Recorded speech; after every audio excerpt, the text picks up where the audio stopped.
Assalamualaikum warahmatullahi wabarakatuh. Bismillahirrahmanirrahim. Alhamdulillahi rabbil alamin. Assalatu wassalamu ala asyrafil anbiya'i wal mursalin Sayyidina wa maulana Muhammadin wa ala alihi wa ashabihi wa man tabi'ahum bi ihsanin ila yaumiddin, amma ba'du.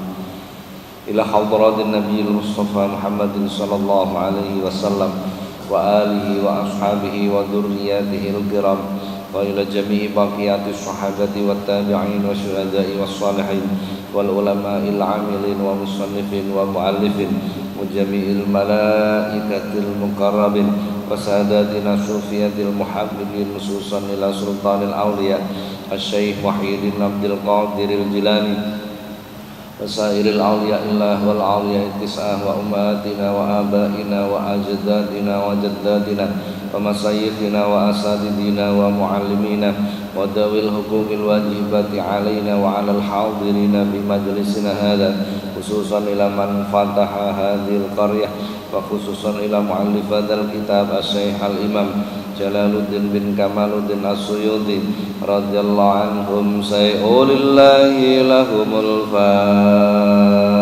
Fatihah. A'udzu billahi minasy syaithanir rajim.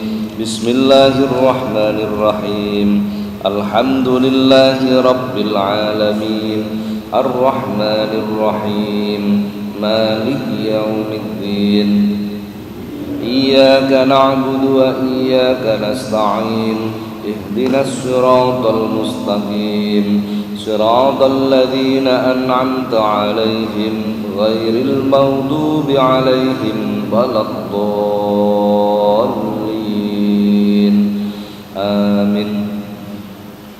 Para jamaah, alhamdulillah kembali Allah mempertemukan kita di majelis yang penuh dengan keberkahan ini. Mudah-mudahan apa yang kita laksanakan dicatat oleh Allah sebagai amal soleh. Amin Allahumma amin. Para jamaah, kita lanjutkan kajian kita sampai pundi? Enak wis padha lali nih. Insyaallah bab 13 menerangkan keutamaan puasa. Hadis nomor 6 sekarang. Bab 13 hadis nomor 6. Bismillahirrahmanirrahim. Qala al-musannifu rahimahullah ta'ala wa nafa'ana Allah bihi wa bi'ulumihi wa 'ada 'alaina min barakatihi wa asrarihi fid dharain amin. Wa qala sallallahu alaihi wasallam lan dawuh sapa Kanjeng Nabi sallallahu alaihi wasallam,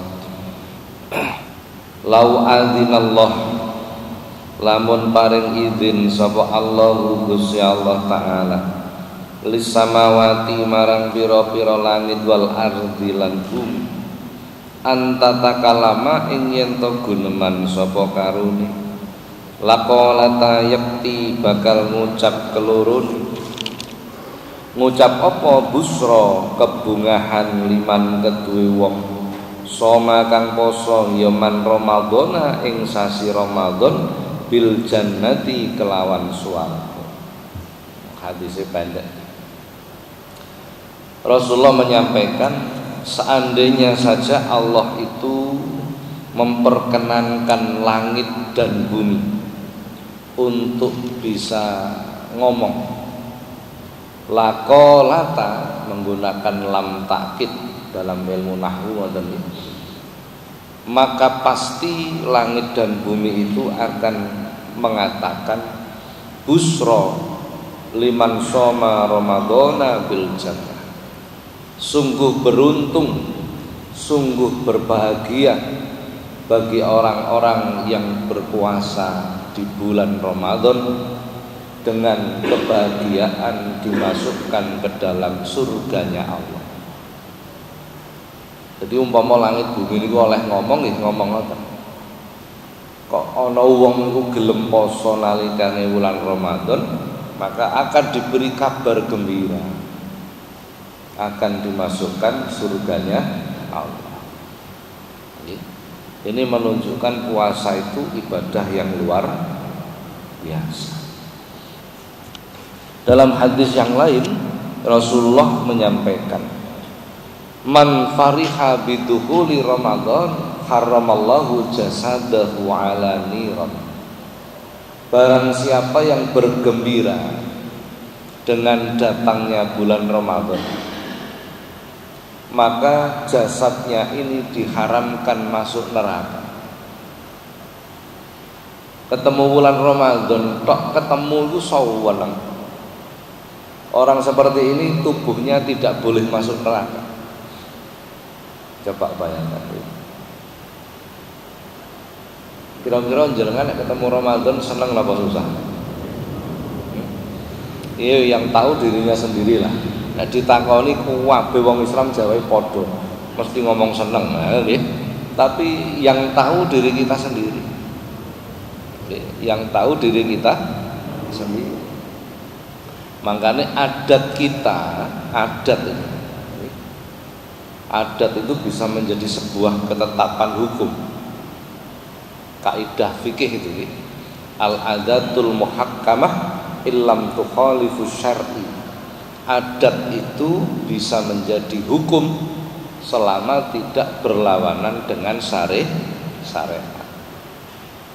Adat kita nek arep poso ana acara napa? Apa biasanya? Megengan. Nah, iya. Adat itu kan. Megeng niku artine napa? Wah, bapak Jawa sampean. Megeng itu menahan. Sama dengan as-saum, sama. As-saum itu artinya al-imsak, ngeker, menahan. Jadi megengan itu artinya menahan, merupakan pertanda akan segera memasuki bulan Ramadan. Bancaan maksudnya menunjukkan kegembiraan, kan begitu maksudnya. Menunjukkan kegembiraan. Sebab wong niku nek seneng nalikane teko Ramadan, kita itu tidak boleh masuk nerakanya Allah. Tidak boleh. Masya Allah, luar biasa ini.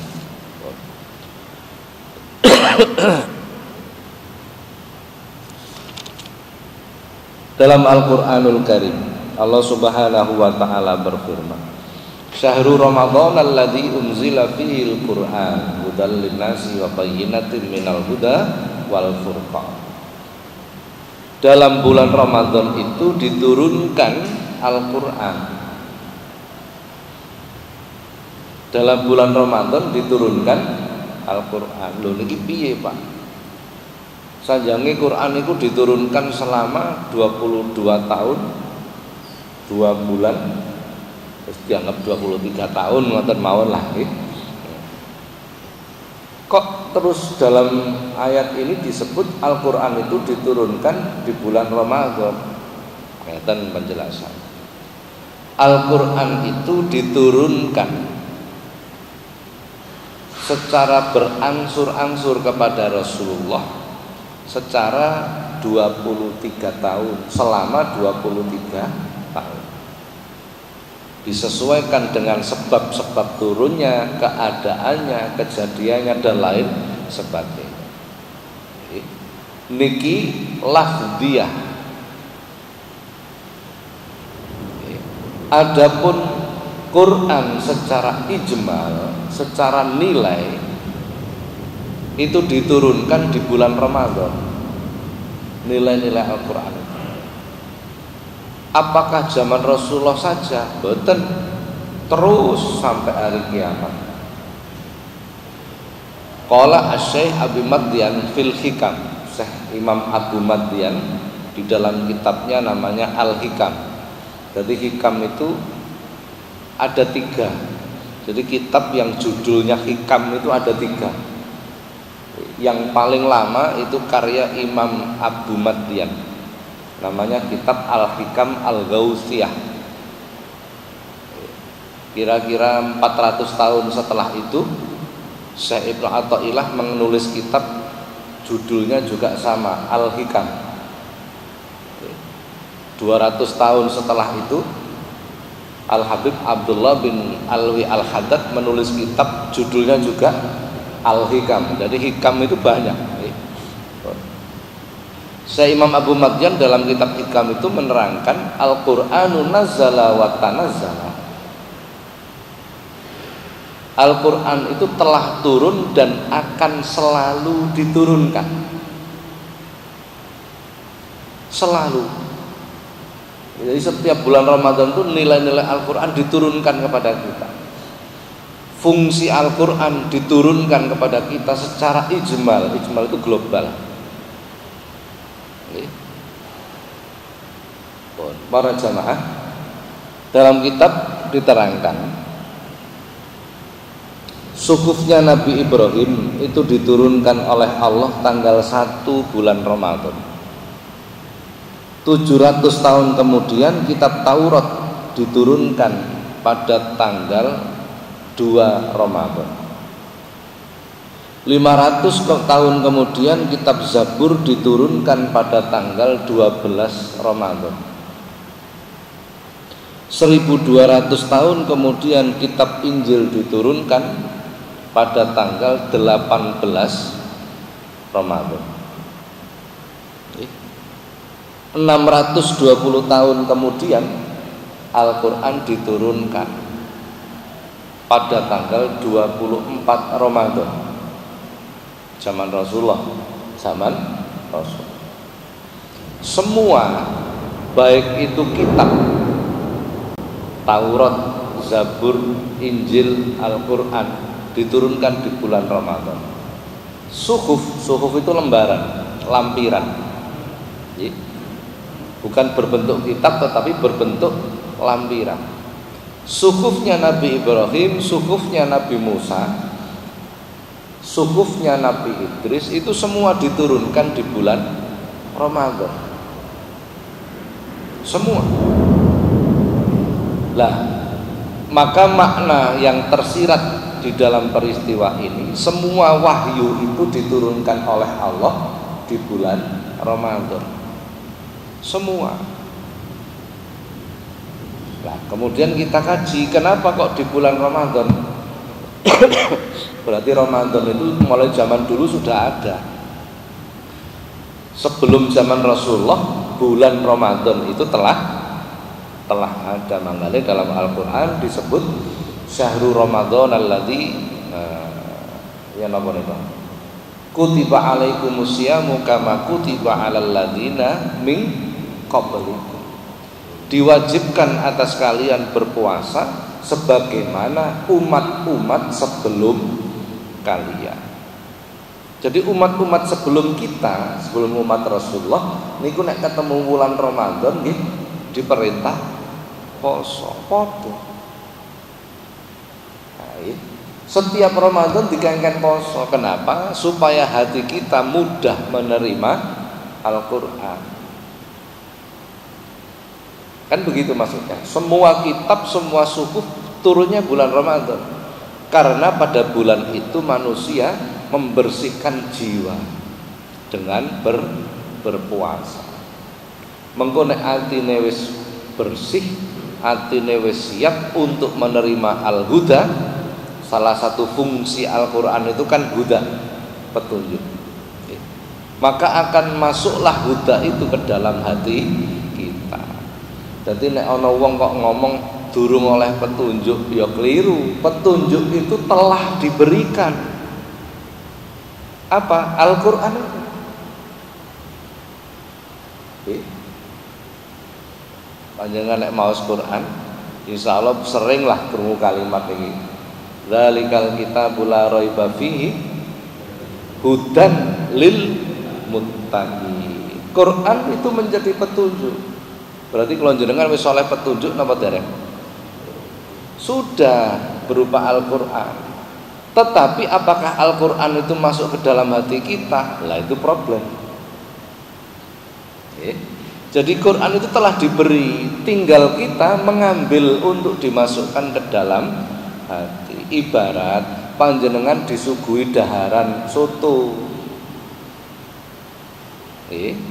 karek nyendok, karek maem.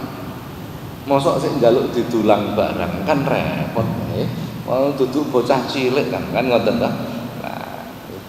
Maka tinggal kita mengambil hidayah ini untuk dimasukkan ke dalam hati. Gambarannya seperti itu. Jadi bila orang mengatakan aku durung oleh petunjuk, lu pancen gak gelem jupuk. Memang ndak mau mengambil. Ndak mau mengambil.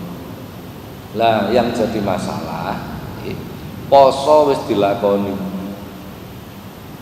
Rutinlah setiap Ramadan kita berpuasa. Bahkan di luar Ramadan kita kadang-kadang juga berpuasa. Tetapi apakah nilai Al-Quran masuk ke dalam hati kita? Ini belum tentu. Apakah petunjuk itu masuk ke dalam hati kita? Belum tentu. Atine wis siap nerima petunjuk, siap. Wis poso kok. Posone ya wis berusaha tenanan. Bersungguh-sungguh ketika melakukan puasa. Berarti hatinya telah siap untuk menerima hidayah. Tinggal mengambil. Tinggal diambil itu hidayah. Al-Quran itu tinggal diambil. Diambil itu diapa nih? Apakah dibaca? Tidak. Ditadaburi, dipelajari. Nah, ini yang menjadi problem. Lonjenengan Quran diwaca bolak-balik, ya oleh ganjaran, tetap oleh ganjaran. Tetapi tidak akan bisa maksimal karena kita tidak memahami. Ya ngoten nggih, karena tidak memahami. Inilah antara lain cara memasukkan hidayah ke dalam hati kita. Antara lain, kalau sebut antara lain berarti banyak cara yang lain kan begitu. Dan ini surah An-Nahl. Allah Subhanahu wa taala berfirman, "Wa auha rabbuka ilan nahli anittahidi minal jibali buyuta wa minas sajari wa mimma ya'risun thumma kuli min kulli thamarat fasluki subula rabbiki dhululah yakhruju min buduniha sarabun muhtalifun alwanuh fihi sifaa'un linnas," dan seterusnya. Wa aukalan paring wahyu sapa rabbuka pangeran kira ilan nahli maring tawon. Nah, luar biasa. Allah itu memberikan bahasa sindiran kepada kita. Allah memberikan petunjuk, memberikan wahyu kepada tawon. Ini sindiran ini. Tawon lo tak kei petunjuk. Ngoten nggih. Nah, ketika tawon ini diberi petunjuk oleh Allah, anittahidi minal jibali buyuta. Setelah itu, setelah tawon diberi petunjuk, tawon ini diperintahkan oleh Allah, tawon gawe omah. Dikon gawe omah. Gawe omah neng gone gunung-gunung, neng gone wit-witan, di rumah-rumahnya manusia. Perintahnya Gusti Allah. Jadi tawon gawe omah teng daleme jenengan niku nglakoni perintahe Gusti Allah. Makane nek wong kuno dhisik omahe kok dinggone tawon tidak akan pernah diusir karena nglakoni perintahe. Nek wong sakniki celukno PMK dikongkon kan ngoten nggih. Nek wong riyen mboten karena tahu persis itu melakukan perintah Allah. Panjenengan amati omahe tawon, rumah tawon, nggih, sing biasa sing napa nggih, sing sering tampak nggih. Gantilane cilik, omahe gedhe, nggih mboten. Omahe tawon niku segi berapa? Segi pinten? Heksa. Berapa heksa? Nah, mesti 6. Pasti. Panjenengan pirsani gedene mesti padha. Padahal tawon niku ora tau sekolah STM jurusan bangunan. Ya ora tau kuliah teknik sipil. Wong tawon wong sekolah. Ya gak mungkin lagi. Kenapa bisa? Karena mendapatkan ilham tadi. Loh ini bahasa sindirane Gusti Allah. Macan itu julukannya raja hutan. Gitu? Iso gawe omah napa mboten macan? Ora ana nggih nunut nang guwa-guwa, nunut. Tapi tawon bisa, luar biasa. Anit tahidi minal jibali buyuta minas sajari wa mimma ya'usun. Loh, setelah itu tawon diperintah lagi oleh Allah. Summa kuli min kulli samarot. Tawon mangano. Tapi ojo angger mangan. Sing oleh kok pangan saripatine tanduran. Diperintah Gusti Allah. Mangano tapi sing oleh kok pangan mung saripatine tanduran. Mangano gak popo tapi golek sing halalan thayyiban. Coba yang boleh dimakan itu hanya saripati saja. Berarti tawon ini makanannya makanan yang pilihan, bukan sembarang makan.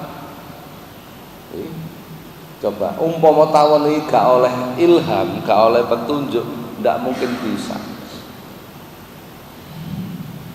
Sumakuli mingkuli sama. Wah, ayat selanjutnya wala tambah luar biasa. Fasluki subula rabbiki dzulula. Fasluki moko sulu'o. Bahasanya wong-wong tasawuf ini.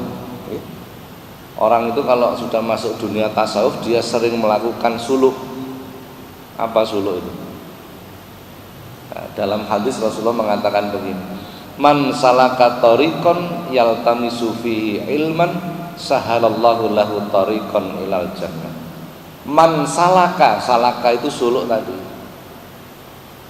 Barang siapa yang berjalan di jalan Allah dengan sungguh-sungguh. Suluk niku mlaku. Ngoten nggih. Laku, apa laku itu? Ngelakoni. Apa ngelakoni? Ya bersungguh-sungguh tadi, berusaha mendekat kepada Allah. Itu suluk namanya. Ya, orang-orang thariqah itu selalu rutin mereka. Entah 3 bulan sekali, 6 bulan sekali atau setahun sekali mereka suluk. Semua aktivitas dilepas. Beberapa hari, beberapa minggu mengkhususkan diri untuk Allah. Itu namanya suluk itu. Nah, nek kula jenengan kan ora jelas iki bersungguh-sungguh apa ora jelas. Ya kadang ya rada temenan, kadang ya rada delewer iki kula jenengan.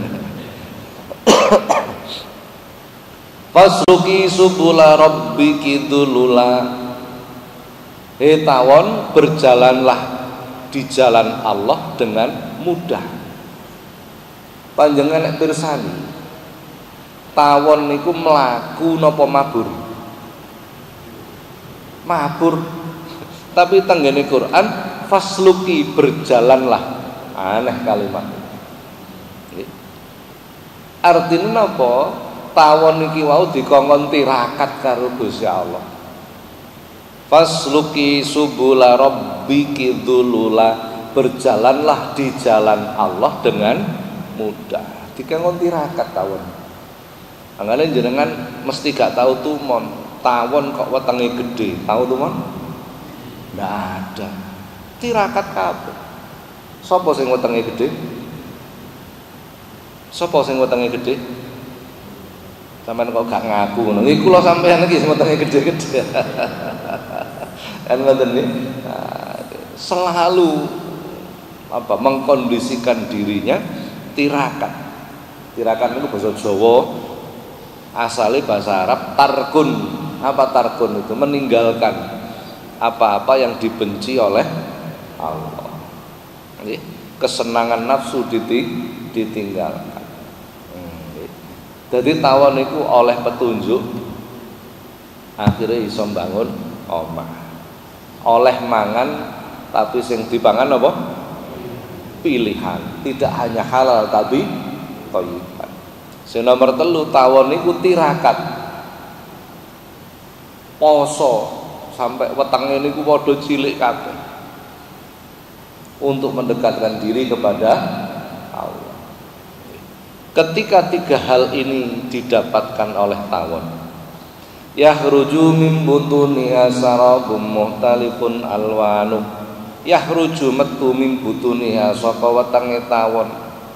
Apa sing metu? Sarabun, minuman, muhtalifun alwanu, sing macem-macem. Ana madu, napa jenenge? Kurma, ana madu randu, ana madu kaliandra, wis macam-macam. Fihi sifaul linnas, yang di dalamnya itu mengandung obat bagi manusia. Karena mendapatkan petunjuk, sesuatu yang dimakan adalah yang pilihan. Karena berusaha sungguh-sungguh mendekat kepada Allah, maka dia menjadi apa yang dikeluarkan itu menjadi sesuatu yang manfaat. Jadi kalau jenengan kepengin manfaat ya telu niki sing dilakoni. Berusahalah mendapatkan petunjuk, nomor 1. Nggih. Nomor 2, apa sing melbu aja seangger halal, tapi pilihlah yang thayyiban.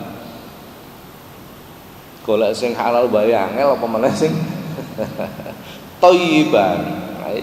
Yang ketiga, selalu berupaya mendekatkan diri kepada Allah.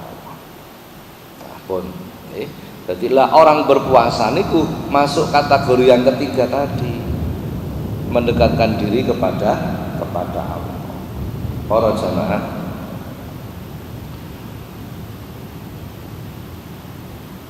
kula Sabtu wingi muludan. Niki sekedar nambahi keterangane kiai. Bab kula pirsani kanca-kanca mukimudin kok rada akeh sing teko. Kiai niku nerangke bagaimana hati kita ini bercahaya sehingga terhubung dengan cahaya-cahaya yang lain. Jadi hati niku nek padang terhubung dengan cahaya yang lain sehingga selalu ingin melakukan kebaikan, selalu. Cara syariat, bagaimana hati kita bercahaya? Sing pertama akeh zikir. Zikir niku ingat kepada Allah. Dan ini Quran dipun dawuhaken. Ya ayyuhalladzina amanu dzkurullaha dzikran katsira wasabbihuhu bukratan wa asila. Walladzi yusalli 'alaikum wal malaikatu liyukhrijakum minadh dhulumati ilan nur. Ya ayyuhalladzina amanu, he wong-wong sing iman, uzkurullah, dzikira marang Gusti Allah. Orang yang beriman diperintah zikir. Zikir yang bagaimana? Dzikran katsira, dzikira sing akeh. Mboten titik sing akeh. Berarti tandane wong iman niku nek zikir akeh. Lah kok zikire titik berarti gak enak nih. Berarti gak patek. Oke. Luar biasa, Masya Allah. Kula niku nate dijazahi kalih Kiai Hamim Jazuli. Sinten Kiai Hamim Jazuli niku? Gusmi.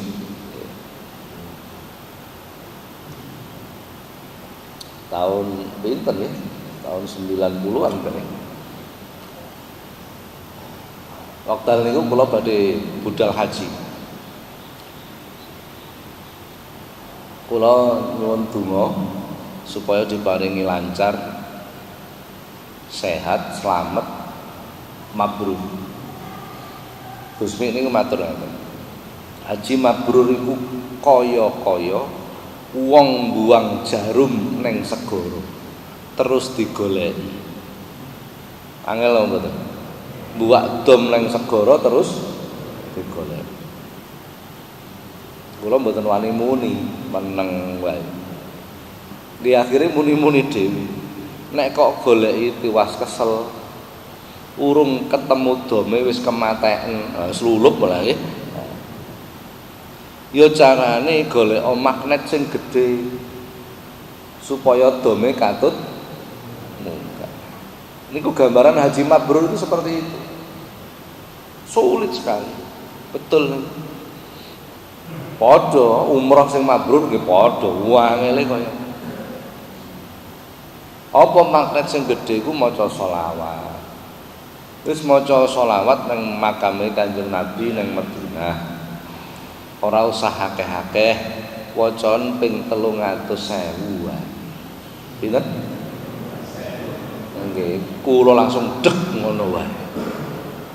Membantah gak wani. Ngenyang ya gak wani. Akhire gede-gede kula mulai paham. Subhanallah, pancen tandane wong iman niku akeh zikir. Lah kula jenengan kan njaluk sing enteng tapi mandi. Lah ngoten nggih. Heeh, iku ngono karepe dhewe. Enteng kok njaluk mandi. Aman padha karo ngene lho. Arep mulih nyegat becak terus nyang-nyangan. Pak, kosagra pinten? 20.000, Pak. 10.000 wae. Nyang-nyangan. Akhire setuju 10.000. Akhire tuang becake mancal, becak ngebut, gronjalan-gronjalan wis diterak ae, jeglongan-jeglongan diterak ae. Hati-hati, Pak. Iki akeh jeglongan nek guling piye? 10.000 kok njaluk slamet. Padha karo ngono ya. Padha karo ngono. Ini gambaran-gambaran. Kula akhirnya mikir, subhanallah, ternyata tandane wong iman niku akeh napa? Akeh zikir. Nggih. Nah, sementara kula jenengan iki nek dikon zikir ngenyang terus. Ngenyang terus. Pas nganteng-anteng ae wis gelem zikir wis alhamdulillah. Ono wae alasan. Alasane niku enten mawon. Masya Allah. Gus Dur niku nek zikir ismul zat Allah niku ratusan ribu. Setiap 100.000 ndonga, setiap 100.000 ndonga niku Gus Dur. Tidak putus-putus. Tidak putus-putus. Nah, nggih. Nek kula jenengan sembulah. Jadi uzkurullah dzikran katsira, wong-wong sing iman dzikira marang Gusti Allah kelawan dzikir sing akeh. Wasabbihuhu bukratan wa asila, lan maca tasbih nalikane esuk lan sore, pagi dan petang maca tasbih. Maca tasbih niku lafate macam-macam, iso subhanallah, iso subhana rabbiyal a'la, subhana rabbiyal azim niku tasbih kabeh. Nggih. Subhanallah macam-macam niku jenenge tasbih. Maca tasbih nalikane esuk lan sore. Lah wong sing nglakoni zikir sing akeh niki wau dibarengi iman. Walladzi yusolli alaikum, Gusti Allah niku yusolli, memberi rahmat kepada kita. Wal malaikatu, dan semua malaikat mendoakan kita. Allah memberi rahmat, malaikat mendoakan kita. Untuk apa? Liyukhrijakum minadh-dhulumati ilan nur, mengeluarkan kita dari gelap menuju nur. Berarti nek kepingin atine ketemplekan Nur Muhammad, pertama sing akeh zikir. Nemplek Nur Muhammad, atine padang. Atine padang. Tapi tidak cukup. Tidak cukup. Nggih. Ada hal yang lain yang harus kita lakukan. Napa sing nomor loro? Thalabul ilmi. Nah niki sering kula aturaken. Teko teng majelise para ulama. Sebab napa? Yang menghidupkan hati kita itu pancaran cahayanya para ulama. Hadis Kanjeng Nabi dawuh, "Alaikum bimujalasatil ulama wastima'i kalamil hukama fa innallaha yuhyil qalbal mayyiti binuril hikmati." Senantiasalah kalian duduk di majelisnya para ulama. Maksudnya ngaji, thalabul ilmi. Dengan itu hati yang mati akan dijadikan hidup oleh Allah. Binuril hikmati, dengan cahaya hikmahnya para ulama. Atine para ulama niku ketemplekan Nur Muhammad. Kok ana wong teko ngrungokno ngaji, hati ulama yang mendapatkan Nur Muhammad ini memancar, menerobos hati kita, sehingga hati kita ikut menjadi hidup. Dua cara berarti. Napa? Zikir sing akeh, nomor loro thalabul ilmi. Akhirnya napa? Lah nek niki begitu atine niku akeh zikire, nggih, akeh zikire, hatine mulai bercahaya. Begitu sregep ngaji, ilmunya menjadi bercahaya, ilmunya menjadi benar, sehingga pemahamannya tidak salah. Saat itulah kita mendapatkan hidayah, mendapatkan nilai-nilai Al-Qur'an. Ngaji ngeten iki lak nerangno Quran asline. Walaupun yang dibaca hadis itu kan keterangan untuk menjelaskan Al-Qur'an. Kan begitu saja. Inilah yang disebut mengambil hidayah. Mengambil hidayah. Wong dijupuk bolak-balik ngono ae sik lali kok. Apa meneh gak tahu? Nggih napa mboten? Nah, niki problemnya. Mbuh wong iki pancen gampang lali. Tapi nek urusan duit gak tahu. Sembuh kok aneh men.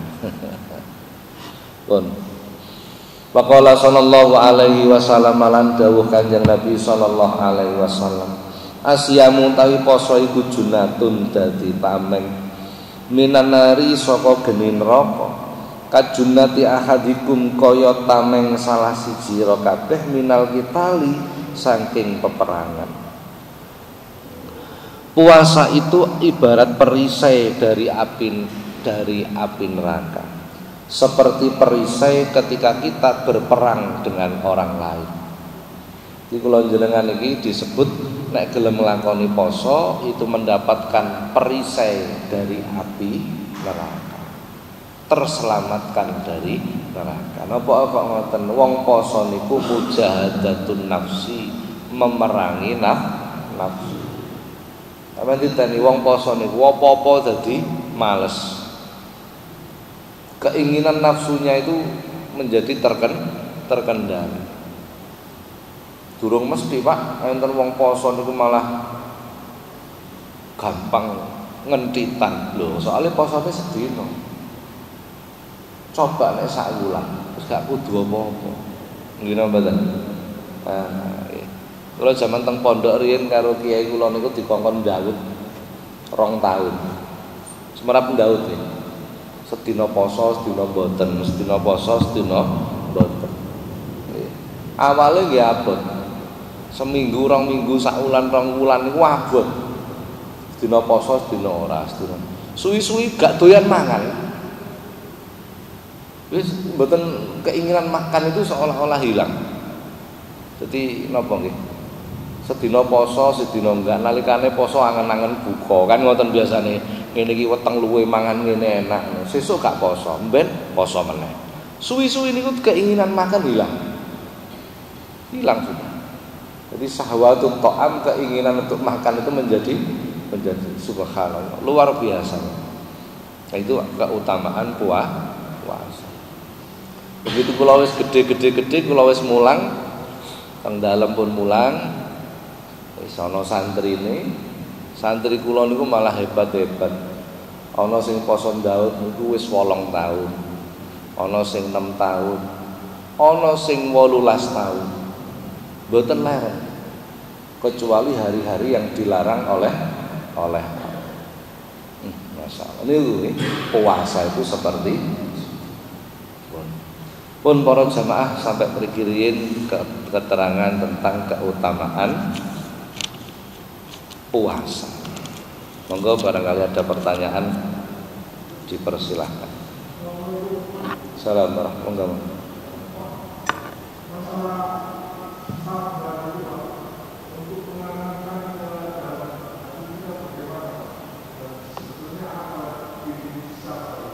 Sabar. Okay.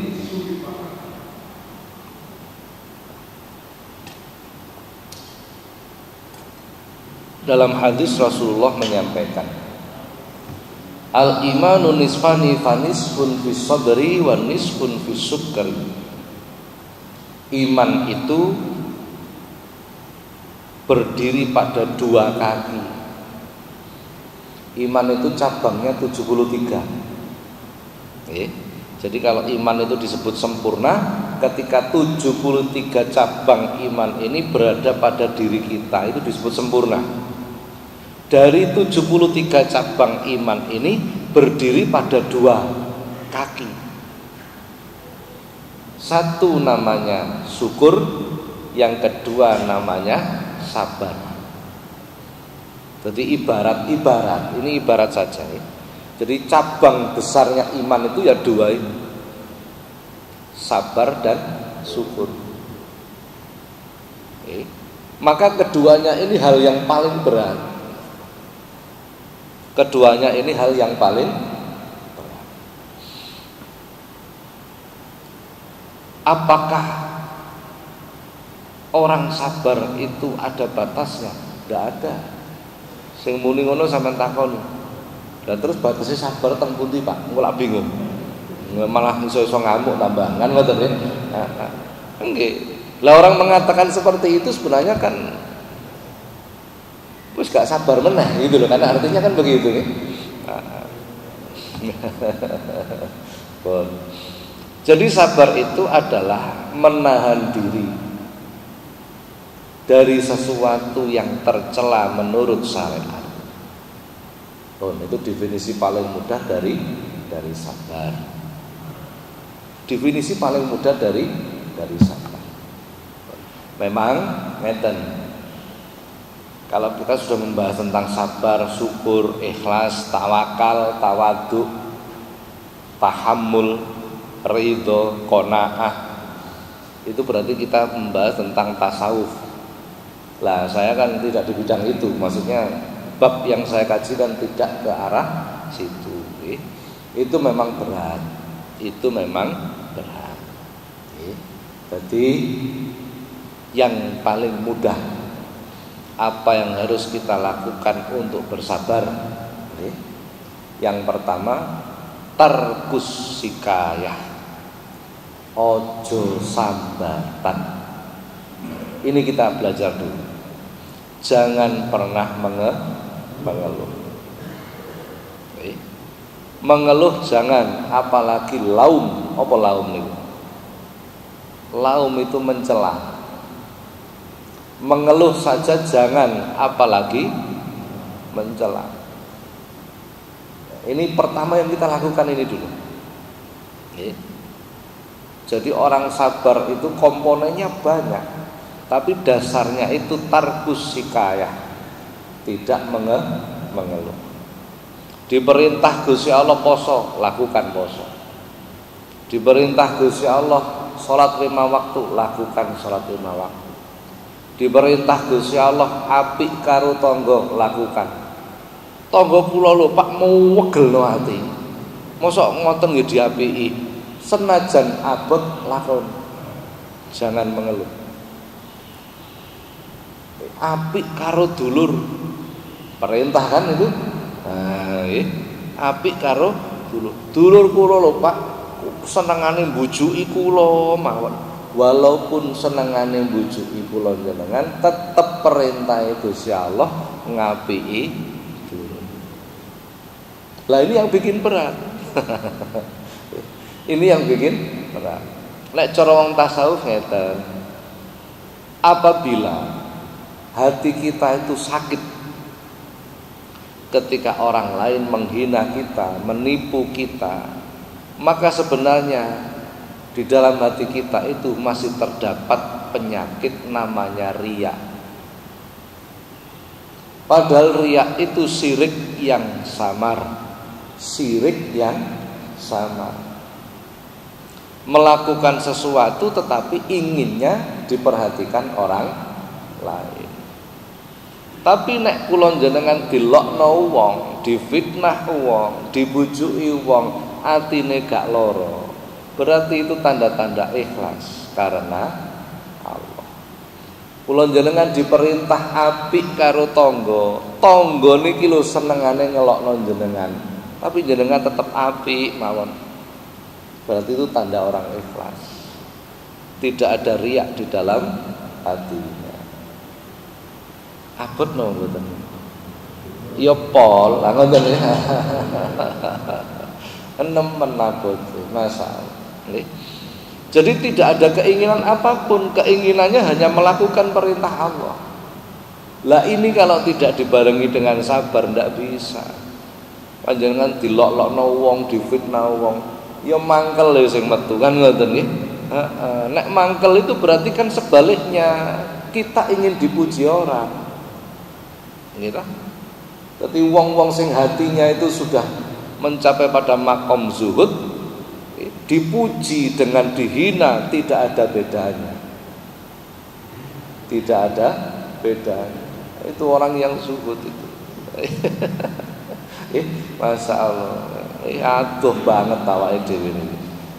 Kita bertasawuf itu kan dalam ranah teori, prakteknya embu. Wis yang penting paham dulu lah, ngelakoni ini sak teko-teko. Dalam hadis Rasulullah menyampaikan begini, as-sabru ala arba'atu aujuhin. Sabar itu dari 4 arah. Yang pertama, sabar ketika melakukan taat kepada Allah. Dikongkon ngene manut, kongkon ngono manut, wis ora usah takon kenapa. Diperintah Gusti Allah, diperintah Rasulullah, manut. Apapun perintahnya. Apapun perintahnya. Walaupun dikongkon apik karo wong, wonge megelo ati, tetep apik karo wong itu.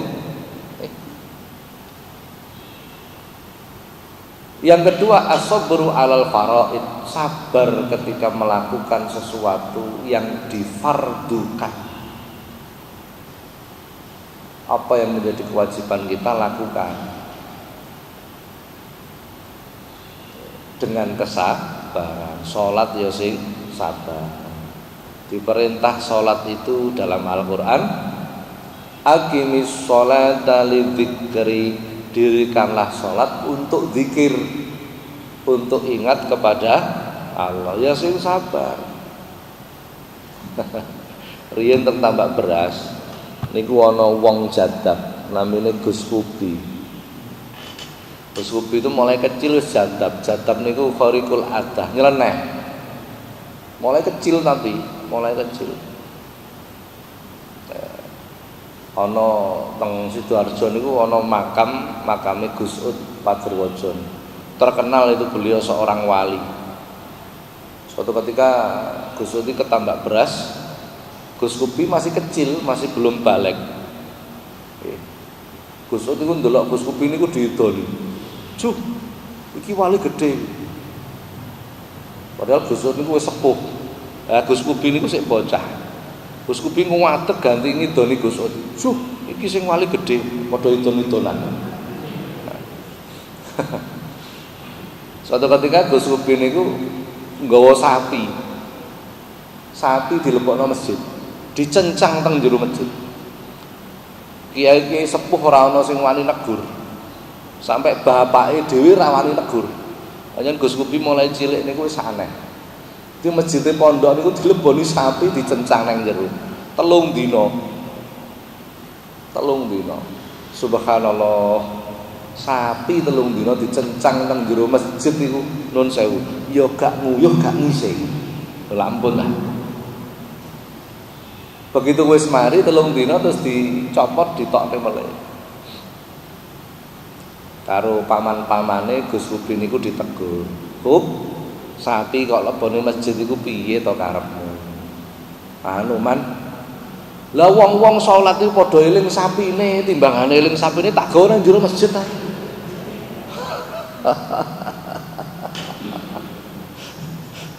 Subhanallah. Perintah salat itu untuk ingat kepada Allah. Untuk melakukan ini butuh kesabaran. As-sabru 'alal faraid. As-sabru 'alal musibah, sabar nalikane oleh musibah. Selanjutnya diparingi coba Gusti Allah apa wae awak loro. Tarku sikayah ojo sambat. Gak duwe-duwe. Tarku sikayah ojo sambat. Kula kuat Pak, bojo sambat mawon lho. Nggih. Jenengan mawon sing kuat dhisik. Urusan bojo sambat ya ben didongakno.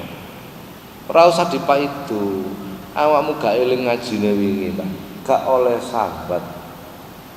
Sik sambat, empun kersane, ora usah diseneni.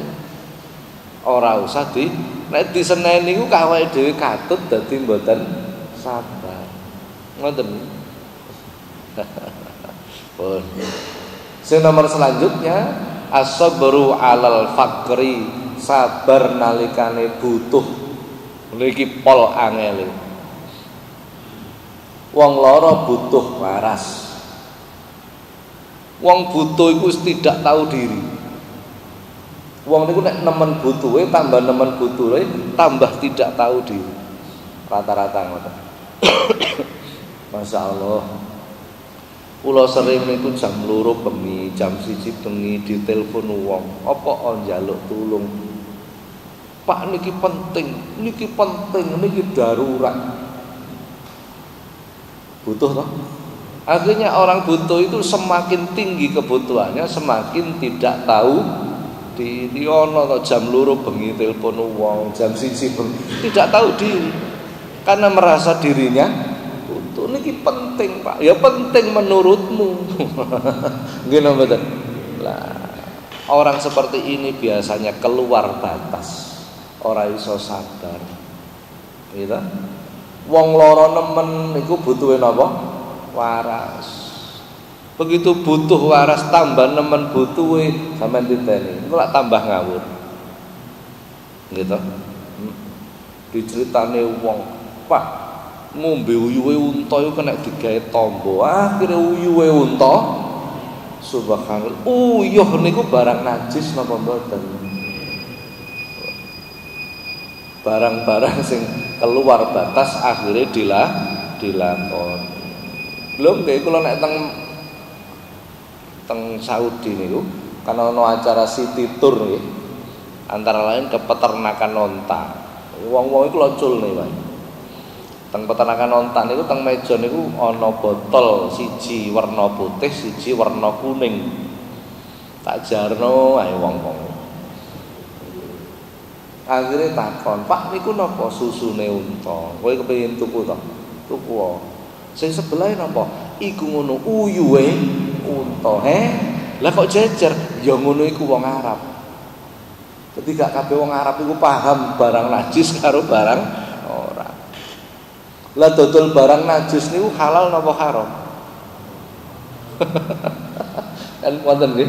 Subhanallah. Lah iki problem-problem kita. Bon nggih. Jadi terkadang wong niku ora iso sabar nalikane apa? Butuh. Nek wis butuh niku akhire keluar dari batas. Nah, antara lain seperti itu. Kula nerangking bab sabar teng majelis kula. Niku 6 kali tatap muka. Per tatap mukane 1,5 jam. niku teori tentang sabar. Teori tentang sabar. Sampai teng kitab niku dipun terangaken wong sabar niku derajate padha karo wali abdal. Padha karo wali abdal. Iki kula jenengan iki nek iso dadi wong sabar derajate padha karo wali abdal. Berarti nemen pantese nek kula jenengan iki gak iso sabar apa gak potongan wali. Ya alhamdulillah ngoten mawon. Tapi ayo belajar, belajar. Mumpun ta dilokno wong wis mesem mawon, gak duwe dhuwit mesem mawon. Awake lara tetep mesem. Gitu? Wong mesem gak bayar ae kok. Artine napa? Tarkus sikayah, aja sambatan. Aja sambatan. Wong niku nek ngamukan menunjukkan egonya tinggi. Gitu? Nek egonya tinggi berarti tidak bisa sabar. Kula niki wis sabar, Pak. Bojo kula niku lho sebabe lho. Aja nyalahno wong. Nek nyalahno wong niku berarti durung sabar. Wong sabar niku disenengi Gusti Allah. Nggih, Pak, disenengi Gusti Allah nggih kula seneng.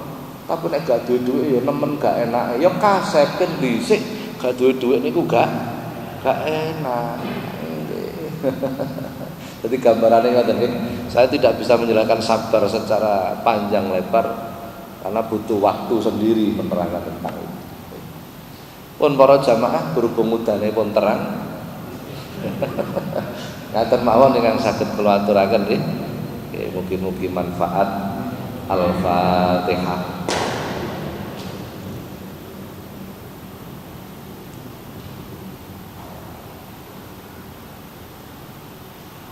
Assalamualaikum warahmatullahi wabarakatuh.